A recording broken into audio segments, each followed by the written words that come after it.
একটা পাহাড় ধস, কয়েক মুহূর্তের প্রবল ঢল, আর তাতেই লণ্ডভণ্ড হয়ে গেল সাজানো একটি জনপদ।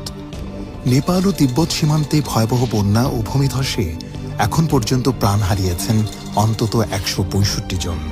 নিখোঁজ রয়েছেন ১৩০০ জনেরও বেশি মানুষ।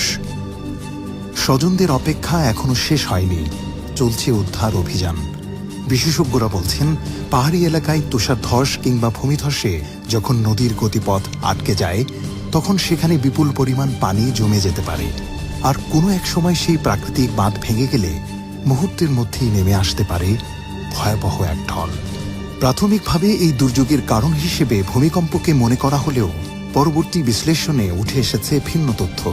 ভূমিধসের কারণেই হয়তো এই কম্পনের সৃষ্টি হয়ে থাকতে পারে।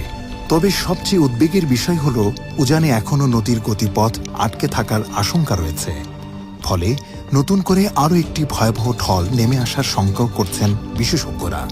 প্রকৃতির এই ভয়াবহ রূপ আমাদের আবারও মনে করিয়ে দেয়, মানুষ যতই শক্তিশালী হোক, প্রকৃতির সামনে আমরা কতটা অসহায়।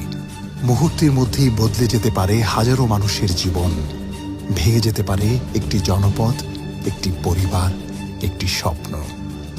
আল্লাহ এই দুর্যোগে যারা প্রাণ হারিয়েছেন তাদের প্রতি রহম করুন। নিখোঁজদের জীবিত অবস্থায় তাদের পরিবারের কাছে ফিরিয়ে দিন। আহতদের দ্রুত সুস্থতা দান করুন। স্বজনহারা পরিবারগুলোকে দিন অসীম ধৈর্য ও শক্তি। আর বিপদগ্রস্ত মানুষগুলোর ওপর আপনার রহম নাজিল করুন। আমিন।